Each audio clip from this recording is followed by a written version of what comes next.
All right, everybody, welcome back for another deep dive with me. Today we're going to be looking at a movie review.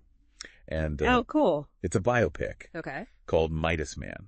Have you heard of this one? I have heard of it, yeah. I haven't seen it yet, but I know that it's about Brian Epstein and Yeah, you got it. the Beatles. Exactly right. Yeah. So it's about the Beatles, but it's from the perspective of their manager, Brian Epstein. Right.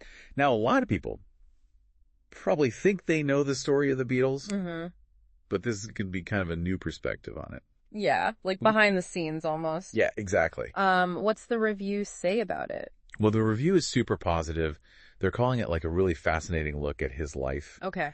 And they say that his journey is like a mix of, glitz and glamour. Yeah. But also heartbreak and, groundbreaking achievements. It's clear that he wasn't just some guy in a suit. Yeah, I mean, when you think about the Beatles, it's such a worldwide phenomenon. Right, yeah. You don't really think about. The people behind it. Yeah, like the business side of it. It's just like, oh yeah, they were huge. the best band ever. Yeah. But someone had to make them that, Well, that's what this movie is exploring. Right. And the review says that, they really dive into some of his struggles. Okay.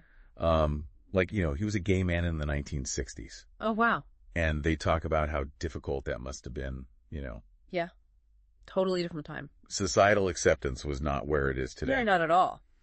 And then they also say that he had issues with drug dependency. Okay. So, it's presenting a more human portrait of this guy. So it's not just like the, rah-rah. Yeah. The Beatles were great, and he made them great. Right. But also, he was a real person. Exact. With struggles. Yeah. And this review is really raving about Jacob Fortune-Lloyd, Okay. the actor who plays Epstein. They say he really captures both his brilliance as a businessman, Right. but then also, His vulnerability. Yeah, his vulnerability. Exactly. And they also mention all the guys who play the Beatles in it. Oh, cool. Blake Richardson plays John Lennon. Okay.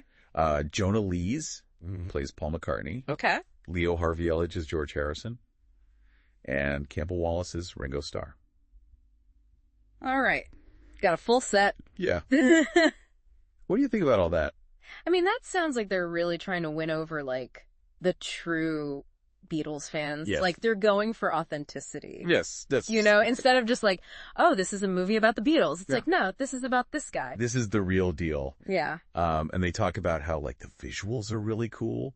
All those smoky underground clubs and the sets. Yeah, you're setting the scene for that time period. And they even mentioned the Grand American Television, the Ed Sullivan Show and stuff. Yeah. So it sounds like a real immersive experience for the viewer. Yeah, I mean, I think they're really going for that. The whole 60s music scene, the sights and the sounds. Yeah, well, speaking of sounds. Yeah. The reviewer was really into the soundtrack. Okay. They said it wasn't just using the typical Beatles hits, but really using music to transport you back in time. Wow. So a real time capsule? You're really there. So all in all, really positive review. Yeah.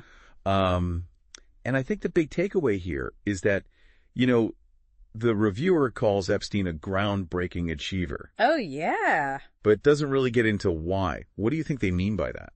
Well, I think what they're getting at is that he revolutionized music management. Okay. He didn't just promote the Beatles. Right. He really cultivated their image. He understood their individual talents. Okay. And he really helped them navigate the music industry, which is super complex. Yeah. Especially back then. Record deals and international tours, all that stuff. Yeah. He helped them with all of it. Yeah. And they actually mentioned a scene in the movie where Epstein fights to get the Beatles on the Ed Sullivan Show. Wow. He understood that appearance would launch them into superstardom.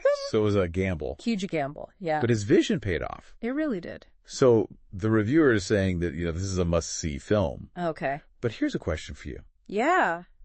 Do you think focusing on the manager instead of the band themselves makes you more or less interested in seeing it? That's such a good question. I think for me, it makes me more interested because, I love the Beatles. Yeah. But I feel like I know so much about them already. Right. But to learn about the guy behind the scenes. Yeah. Who shaped their careers. Yeah. To understand him. Yeah. Might make me appreciate the Beatles music even more. That's a great point. Because it really makes you think, Yeah. what would they have been without him? Exactly. Yeah. Could they have achieved that same level of success? Right. I don't know. It's crazy to think about. Yeah. Really makes you think about the influence that, like, one person can have Yeah. on history and art. It really does. Well, that's all the time we have for this deep dive today, but hopefully this has given you a new perspective on the Beatles and the man who really shaped their destiny. Definitely. Go check out Midas Man and let us know what you think. Was Brian Epstein the true fifth Beatle? Until next time. Bye. See ya.